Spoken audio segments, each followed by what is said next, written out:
आणि दोषही पाहत नाही. तुका म्हणे कुठच्या दाशी रूप राशी हिन कळा की हीन कळामध्ये असताना तुमचा राशी तिच्या सुद्धा त्याने केला का की त्याला शरण त्याची शरणागती पत्करली याचं नामस्मरण केलं. हिनाचा सुद्धा उद्धार नव्हे नव्हे देवाला माराया आलेली पुतना पण काय केलं तिने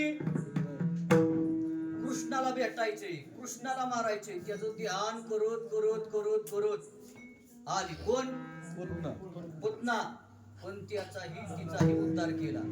जी विषाची या स्तनपाने मारू आली कोण पुतना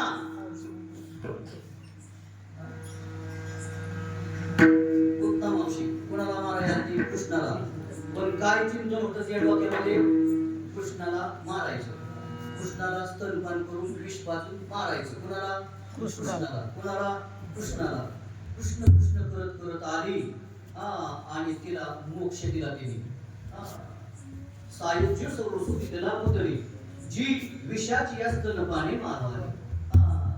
इतका उदार आहे त्यात गुण पाहत नाही आणि दोषही पाहत नाही. शबरीचं काय गुण पाहिलं होतं काय का दोष पाहिलं होतं. शबरीचं गुणही पाहिलं नाही दोषही पाहिलं नाही. हीन कुळामध्ये जन्माला आली शबरी. उद्या लग्न आहे या प्राण्यांचा बळी माझ्या लग्नासाठी द्यायचा आहे. लोकांना मेजवानी देणार आहे आपला बाप. एवढं प्राणी आपल्यासाठी जर मरत असतील तर आपलं लग्न न झालेलं बरं. म्हणून त्या शबरीने लग्नाच्या आदल्या दिवशी घर सोडलं. मातृषीच्या आश्रमामध्ये राहिली. तिथं त्या ऋषीमुनींची सेवा केली आणि त्या मातृ ऋषींचा अंतकाळ जवळ आल्यानंतर शबरीला जवळ बोलवलं. शबरी तू निष्ठेने आजपर्यंत सेवा केली काय केली निष्ठेने आजपर्यंत या साधू संतांची आमची सेवा केली. निश्चित तुला मी शब्द देतो. तिकडे बघा पेटी मास्तर काय मी निश्चित तुम्हाला शब्द देतो.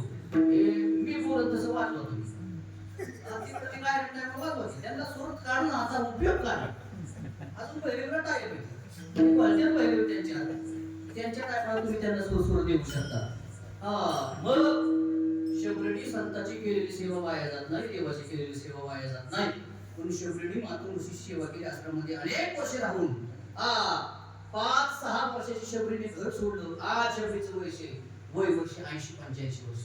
काय केलं फक्त संतांची सेवा केली आणि शेवटच्या क्षणी देह ठेवत असताना मातृऋषींनी शबरीला शब्द दिला एक दिवस तुला याच ठिकाणी येऊन प्रभू रामचंद्र दर्शन देतील. संतांची पायी हा माझा विश्वास. संतांच्या वचनावरती शबरीने विश्वास ठेवला. ऋषींचा शब्द आहे संतांची वाणी निश्चितपणाने काय होणार नाही खोटी ठरणार नाही. संतांच्या शब्दावरती विश्वास ठेवला त्यांच्या वचनावरती विश्वास ठेवला आणि शबरीने काय केलं नामस्मरण केलं. आश्रमात या कधी रामा रघुनंदना राम राम राम पूजन करायची.